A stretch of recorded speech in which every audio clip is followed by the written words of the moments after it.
Bapak Ibu. Kembali pagi hari ini kita akan belajar firman Tuhan. Ya. Pesan Tuhan di minggu ini yang sudah kita bahas beberapa hari ini adalah tetapi kamu siapakah kamu? Ya, ini sebuah perkataan dari roh jahat ya kepada pada saat itu kepada anak-anak Imam Skewa, ya, di mana Imam Skewa pada saat itu dipermalukan oleh roh jahat. Ya. Nah, kalau kita kembali baca ayat yang mendasari pesan Tuhan ini diambil dari Kisah Para Rasul pasal 19 ayat yang ke-15. Kita baca sekali lagi bersama-sama. Tetapi roh jahat itu menjawab, Yesus aku kenal dan Paulus aku ketahui, tetapi kamu, siapakah kamu? Nah, Bapak Ibu, saya percaya kalau Bapak Ibu pagi hari ini saya tanya, siapa yang ingin seperti siapa kita ini di hadapan roh jahat? Saya percaya Bapak Ibu akan menjawab, saya ingin seperti Yesus. Saya ingin seperti Rasul Paulus yang begitu diketahui atau dikenal oleh si roh jahat ini. Sehingga mereka tidak berani macam-macam. Ya, saya nggak mau posisi saya ada di dalam anak-anak Imam Skewa. Ya. Saya nggak mau ada di dalam posisi seperti itu. Nah, beberapa hari ini kan kita sudah belajar ya pesan Tuhan ini, baik apa yang disampaikan oleh Bapak Gembala atau juga rekan-rekan pengkhotbah lain yang sudah menambahkan poin-poin. Nanti Bapak Ibu bisa dengar kembali pesan Tuhan ini. Kalau saya renungkan, pesan ini datang buat kita, artinya perlunya kita punya kewaspadaan. Ya, untuk kita diingatkan lewat Bapak Gembala, kita harus belajar untuk terus mengevaluasi diri kita. Ya, mengevaluasi diri kita supaya apa? Supaya kita benar-benar ada di pihaknya Tuhan. Ya, kita benar-benar ada di pihak Tuhan. Jangan sampai kita tidak menyadari rasa-rasanya udah di pihak Tuhan, tapi ternyata ya justru kita ada di pihak yang berlawanan dengan Tuhan, ada di pihak seberang, ya, yang berseberangan. Jadi kita harus punya pijakan yang kuat, berdiri di posisi yang kuat di dalam Tuhan. Jadi Bapak Gembala sudah ingatkan kemarin, jangan sampai lewat pesan ini kan keberadaan kita sebagai anak-anak Tuhan itu dipermalukan seperti apa yang dialami oleh anak-anak Imam Skewa ini. Jadi kalau kita perhatikan Bapak Ibu, Alkitab semuanya juga banyak mengajarkan ya kepada kita. Seperti misalnya perhatikanlah keadaanmu, ya awasilah dirimu, perhatikanlah dengan seksama bagaimana kamu hidup dan seterusnya. Ya, jadi ada banyak hal yang diingatkan. Bahkan Rasul Paulus juga mengingatkan kepada salah satu anak rohaninya, Timotius, untuk mengawasi dirinya, mengawasi ajarannya, untuk terus menghidupi apa yang diajarkannya itu, hidup di dalam kebenaran. Ya. Itu adalah sesuatu yang penting. Jadi kita nggak bisa berpikir bahwa ada area yang di tengah-tengah. Ya. Ada area yang abu-abu. Di sini iya, di seberangnya juga iya. Kita nggak bisa ada di posisi di sini, bersama dengan pihak Tuhan, iya. Tapi di sini ada dengan yang berseberangan dengan iblis, iya. Kita pilih di sini aja. Kan di sini itu boleh, ini boleh. Nggak bisa seperti itu. Jelas di sini pesan Tuhan ini mengajarkan kepada kita tentang sebuah ketegasan. Mau di pihaknya Tuhan atau mau di pihak dari si jahat. Ya. Jadi jangan kita berpikir ada di area tengah-tengah. Ya, ini harus kita pahami. Kenapa? Saya katakan jangan kita pilih ada di pihak yang ada di tengah-tengah seperti ini, abu-abu. Karena satu saat kita pasti akan diterkam oleh yang namanya si jahat. Kita akan mengalami hal-hal yang mungkin kekalahan demi kekalahan tanpa kita sadari. Ya. Akhirnya justru membawa kita akhirnya ada di pihak yang berseberangan dengan Tuhan. Ya. Nah, ini harus kita pahami. Jadi saya bacakan kembali inti pesan Tuhannya ya. Lagi-lagi Tuhan berbicara tentang identitas, namun bukan sekedar tentang pengakuan di mulut. Ya, ini yang perlu kita renungkan kembali, ini yang perlu kita evaluasi kembali. Di hadapan manusia ya kita bisa mengatakan kita milik Tuhan. Kita bisa bilang kita punya hubungan ya yang dekat dengan Tuhan. Bahkan mungkin kita mengatakan bahwa kita lagi melakukan apa yang Tuhan ingin kita lakukan. Ya. Orang bisa aja menyetujuinya seperti itu. Namun kita tidak bisa berdusta di hadapan Tuhan. Jelas, karena Tuhan tahu akan segala sesuatunya. Ya. Di alam rohani keberadaan kita jelas terlihat siapa kita sesungguhnya di hadapan Tuhan. Jadi lewat pesan Tuhan ini juga kita diingatkan agar jangan lupa. Bukan saja Tuhan yang bisa melihat, tapi ada satu pribadi yang namanya oknum si jahat, yang juga bisa melihat keberadaan dan siapa kita. Kemudian apakah kita sebagai orang percaya sedang mengenakan payung perlindungan atau berada di bawah satu tuduh rohani yang kuat atau tidak? Apakah kita sedang berpakaian lengkap dengan seluruh perlengkapan senjata Allah atau kita sedang ada dalam keadaan compang-camping, ya. Nah, jadi kan kemarin kita sudah diingatkan, ya, Bapak Gembala sampaikan satu poin, pastikan kita memiliki posisi yang kuat dimanapun. Jadi kita diingatkan perjelas keberpihakan kita. Nah, pagi hari ini saya ingin menggali mendalami, ya. Saya percaya Bapak Ibu kalau kita dikatakan seperti yang pertanyaan yang saya lemparkan tadi di awal, kalau kita mau berpihak kepada siapa? Pasti jawabannya saya mau berpihak kepada Tuhan. Kalau kita mau berpihak kepada Tuhan, maka itu harus kita jaga, itu harus kita pelihara. Jadi pastikan bahwa keberpihakan kita pada Tuhan harus terjaga dan terpelihara dengan baik. Ayatnya masih di ayat yang sama dari Kisah Para Rasul 19 ayat 15 ini, tetapi roh jahat itu menjawab, Yesus aku kenal dan Paulus aku ketahui, tetapi kamu, siapakah kamu? Kalau Bapak Ibu menjawab tadi, saya ingin seperti Yesus, saya ingin seperti Rasul Paulus, ya, yang benar-benar ditakuti oleh roh jahat. Disinilah kita harus menyadari bahwa sesungguhnya kita itu kan adalah orang-orang yang sudah berpindah dari kegelapan kepada terangnya yang ajaib. Seperti yang sudah kita pelajari minggu lalu, ya. Minggu lalu pesannya adalah apa? Mungkin kalau Bapak masih ingat, perlihatkan dan pertahankan identitas kita. Artinya kita tahu bahwa oh, saya ini bangsa yang terpilih, saya ini imamat yang rajani, saya ini bangsa yang kudus, umat kepunyaan Allah sendiri. Dan apa yang Tuhan mau? Saya harus memberitakan perbuatan-perbuatan Dia yang ajaib, yang telah memanggil diri saya, ya diri Bapak dan Ibu semua, keluar dari kegelapan kepada terangnya yang ajaib. Oh, berarti saya udah enggak lagi ada di pihak yang berseberangan dengan Tuhan. Saya sudah ada di posisinya Tuhan. Ini kan yang harus kita jaga. Ini harus terus kita pelihara dari hari ke sehari. Jadi berangkat dari situlah segala tindak tanduk kita ini harus berpihak kepada kerajaan Allah. Nah, ini harus kita renungkan sama-sama. Ini harus kita evaluasi. Karena apa? Karena minggu lalu kan kita ini adalah duta dari kerajaan Allah, menjadi wakil dari kerajaan Allah. Tapi gimana kita bisa benar-benar memahami keberpihakan kita itu hanya kepada Tuhan? Apa yang harus mungkin kita lakukan di dalam keseharian kita?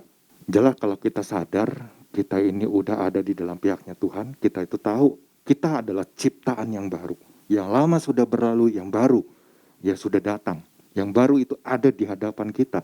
Nah, itulah yang harus kita jalani, itu yang harus kita kejar. Kalau kita melihat kembali ya di dalam Kisah Para Rasul ke-19 ini, bagaimana pada saat itu Rasul Paulus masuk ke kota Efesus, kemudian Rasul Paulus menanyakan juga, baptisan apa yang kalian lakukan? Oh, baptisan yang kami alami adalah baptisan Yohanes. Nah, kemudian Rasul Paulus jelaskan seperti apa maksudnya dari baptisan. Sampai akhirnya ada orang-orang yang akhirnya memberi kembali dirinya dibaptis. Dan pada saat itu mereka mengalami kepenuhan. Dan orang-orang yang mengalami kepenuhan ini mereka begitu haus. Dan Rasul Paulus mengajarkan banyak hal. Kemarin hari Rabu Saudara Margun sudah sampaikan, ya, hal-hal tentang kerajaan Allah diberitakan. Tetapi sayangnya ada sekelompok orang yang menolak. Jelas kalau orang-orang yang memberi diri dibaptis, mereka adalah orang-orang yang kalau mereka benar-benar paham, saya harus jaga, saya harus pelihara ya keberpihakan saya kepada Tuhan, maka apa yang harus mereka lakukan? Sebenarnya Rasul Paulus mengajarkan, ya. Jadi kalau Bapak Ibu lihat di ayat yang ke-9, jadi selama 3 bulan itu kan Rasul Paulus ada di Efesus kemudian mengajar, tapi di ayat yang ke-9 di sini dikatakan ada beberapa orang yang tegar hatinya, mereka tidak mau diyakinkan, malahan mengumpat jalan Tuhan di depan orang banyak, Karena itu, dikatakan, karena itu Paulus meninggalkan mereka dan memisahkan murid-muridnya dari mereka dan setiap hari berbicara di ruang kuliah Tiranus. Nah, kita kan penasaran, setiap hari Paulus berbicara di ruang kuliah Tiranus. Apa yang diajarkan oleh Rasul Paulus? Karena disinilah yang saya coba untuk kita belajar sama-sama. Bapak Ibu tinggal baca, ini pasti ada hubungannya dengan surat, ya, Rasul Paulus kepada jemaat di Efesus. Nah, di situ Bapak Ibu nanti di rumah bisa baca, cuma 6 pasal, coba pelajari, coba pahami, banyak hal yang diajarkan oleh Rasul Paulus. Dan apa yang diajarkan sebetulnya? Prinsip-prinsip kerajaan Allah. Status atau identitas sebagai orang yang sudah ada di dalam kerajaan Allah. Apa saja yang mereka miliki, wow, itu luar biasa. Sangat-sangat dahsyat sekali. Dan salah satu yang Rasul Paulus ajarkan adalah bagaimana mereka itu harus menanggalkan manusia lama mereka dan mengenakan manusia baru. Itu di pasal yang keempat. Jadi kan kalau kita benar-benar ada di pihak Tuhan, berarti yang lama itu benar-benar kita tanggalkan. Kalau kita mau mengalami kemenangan, kalau kita mau supaya iblis tahu siapa kita, yang lama itu harus kita tanggalkan, kita buang, kita singkirkan. Ya, jangan ada lagi di dalam kehidupan kita dan mengenakan manusia yang baru. Mau merubah pikiran kita, mau mengalami pembaharuan. Nah, kita bisa lihat di dalam Efesus pasal yang keempat. Jadi banyak sekali yang diajarkan oleh Rasul Paulus. Kunci-kuncinya itu sangat-sangat banyak. Dan ini yang sesungguhnya bisa membuat iblis itu menjadi gentar. Ya. Kalau kita benar-benar menjalani ini, menghidupi ini. Tetapi kamu bukan demikian. Kamu telah belajar mengenal Kristus. Jadi pada waktu 3 bulan itu Rasul Paulus ajarkan bagaimana mereka supaya bisa mengenal pribadi Kristus.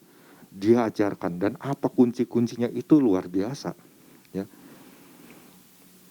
Karena kamu telah mendengar tentang Dia dan menerima pengajaran di dalam Dia menurut kebenaran yang nyata dalam Yesus, yaitu bahwa kamu berhubung dengan kehidupan kamu yang dahulu harus menanggalkan manusia lama yang menemui kebinasaannya oleh nafsunya yang menyesatkan, supaya kamu dibaharui di dalam roh dan pikiranmu dan mengenakan manusia baru yang telah diciptakan.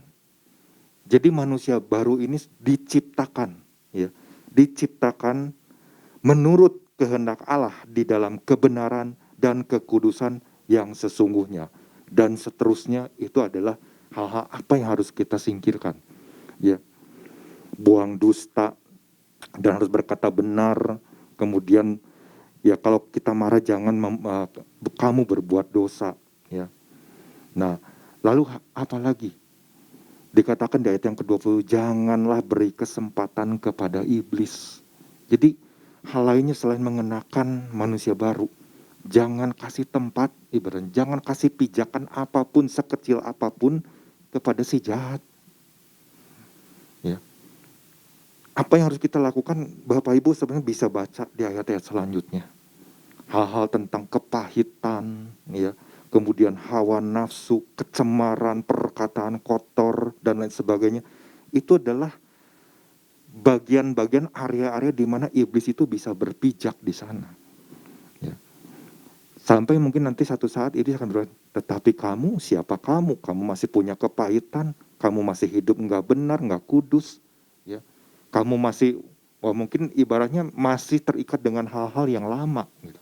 Tetapi kalau kita mengenakan manusia baru, membaharui pikiran kita, ya, roh dan pikiran kita terus diisi, ya, maka di situ kita akan semakin hari kuasa Allah itu yang diberikan yang begitu dahsyat itu semakin nyata di dalam kita, dan kita bisa benar-benar menjadi bagiannya dari kerajaan Allah sebagai duta menghadirkan kerajaan Allah.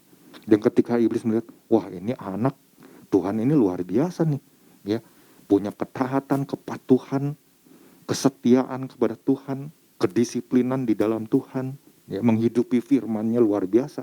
Takut mereka, ya. Mereka nggak akan pernah berani. Ini yang jadi harus kita sadari. Tapi bandingkan dengan apa yang anak-anak Skewa lakukan ketika mereka diajarkan tentang hal-hal ini, ya, Tadi di ayat ke-9 kan dikatakan mereka ini beberapa orang yang tegar hatinya. Jadi di antaranya itu adalah anak-anak imam Skewa, ya, tegar hatinya. Mereka tidak mau diyakinkan, malah mengumpat jalan Tuhan. Nah ini menarik Bapak Ibu. Kalau kita lihat di dalam terjemahan kamus bahasa Indonesia lainnya, Alkitab bahasa Indonesia lainnya ya, seperti firman Allah yang hidup, kemudian versi mudah dibaca atau bahasa Indonesia masa kini, itu ada begitu banyak, kita semakin lebih mengerti, oh mereka ini adalah orang-orang yang dikatakan menentang Kristus. Kalau udah menentang berarti nggak mau satupun masuk ke dalam pikiran mereka. Sedangkan kalau kita mau mengalami sesuatu bagaimana dikenal oleh roh jahat, kita kan dikatakan harus membaharui roh dan pikiran kita. Nah mereka nggak mau. Mereka hanya berpegang kepada pikiran mereka yang lama, berpegang kepada prinsip-prinsip mereka sendiri, ya, menurut cara pandang mereka sendiri. Bahkan mereka dikatakan mencela ajaran, ya, yang lagi Paulus ajarkan ini, mereka cela, ya, tentang bagaimana rencana Allah untuk menyelamatkan manusia melalui Yesus. Jadi benar-benar mereka itu mengatakan hal-hal yang buruk sebetulnya tentang jalan Tuhan.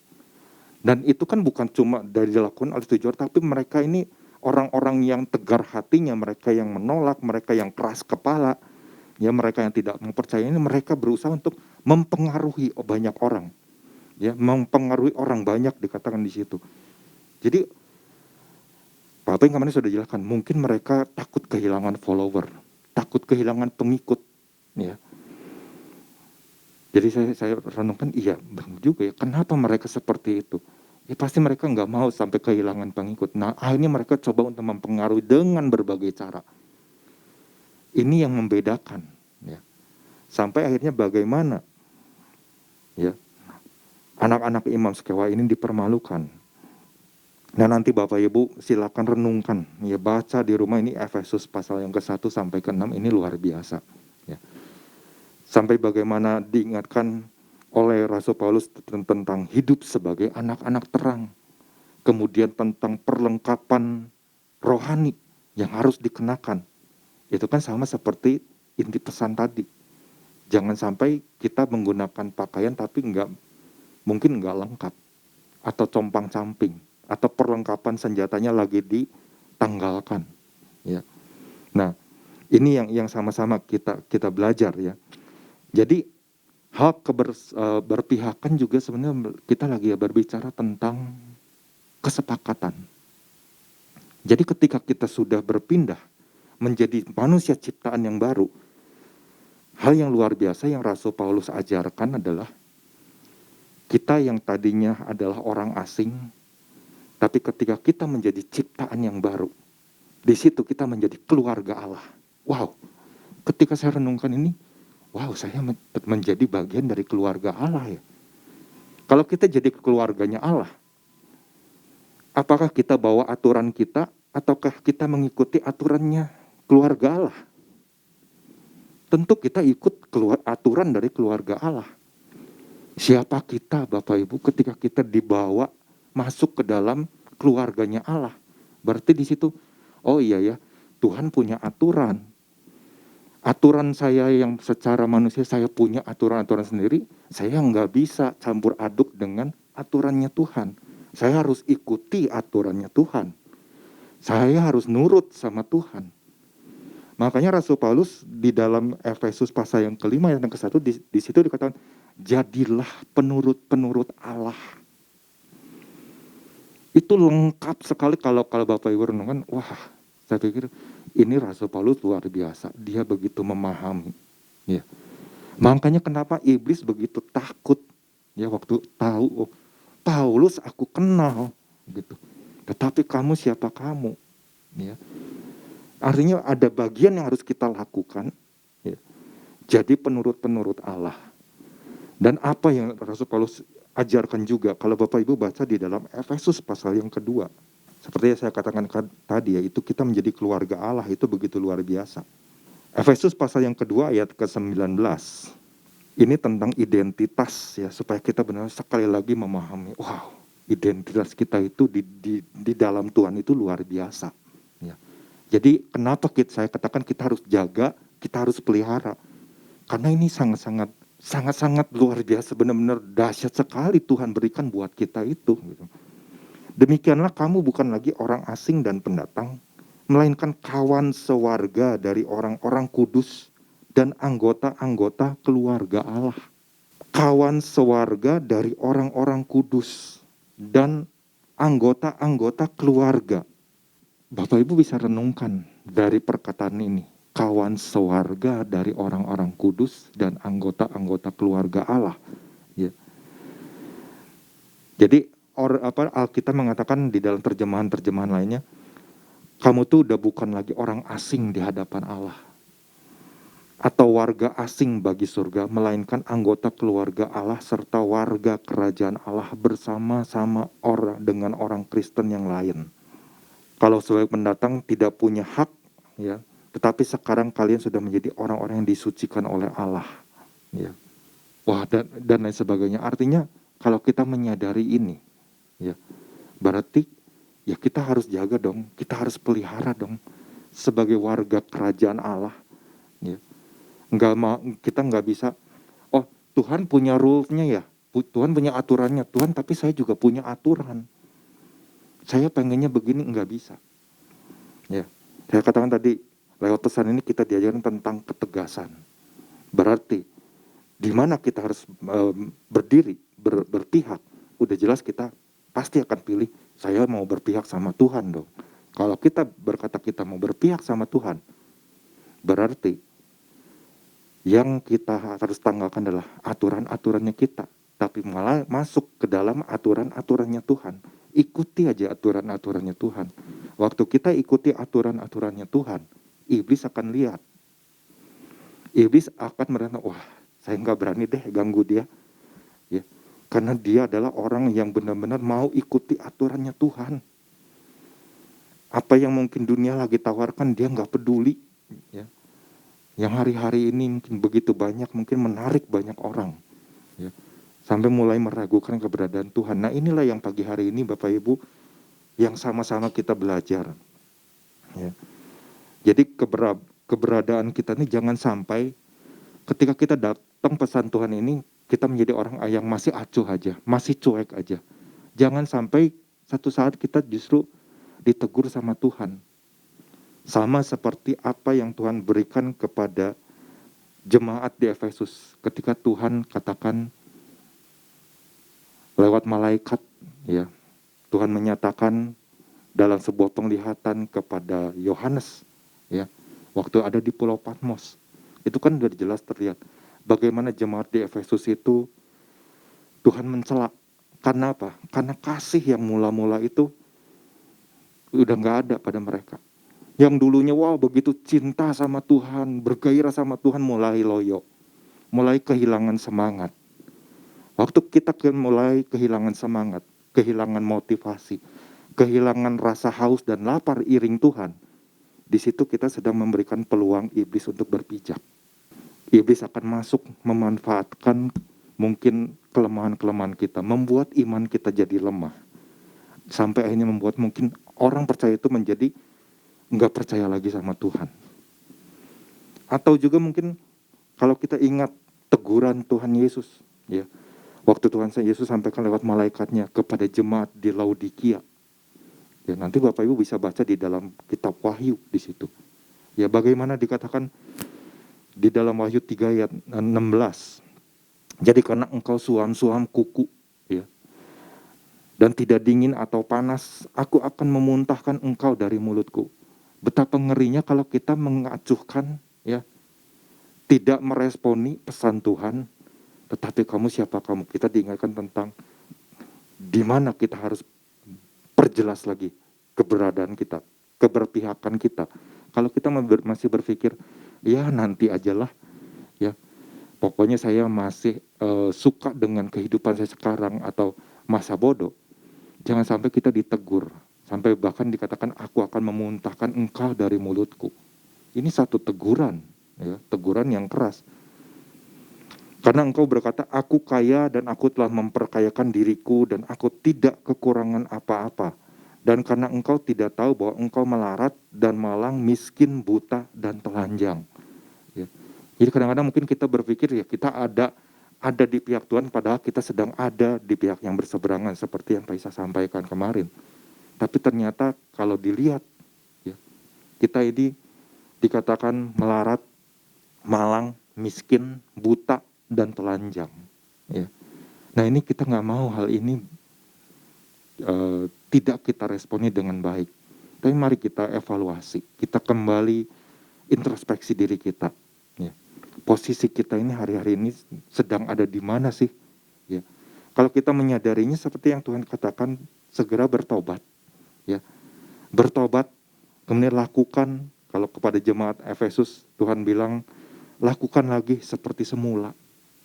Jadi inilah yang pada pagi hari ini yang bisa saya bagikan untuk Bapak Ibu.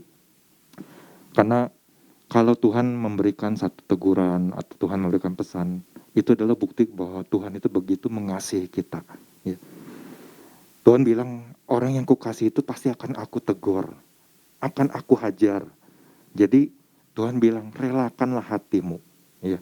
Artinya, oh ya Tuhan, saya mau rela. Kalau Tuhan ingatkan ini, berarti saya harus benar-benar paham mengikuti aturan-aturannya Tuhan. Demikianlah firman Tuhan pagi hari ini, biarlah boleh terus memperlengkapi Bapak Ibu semua.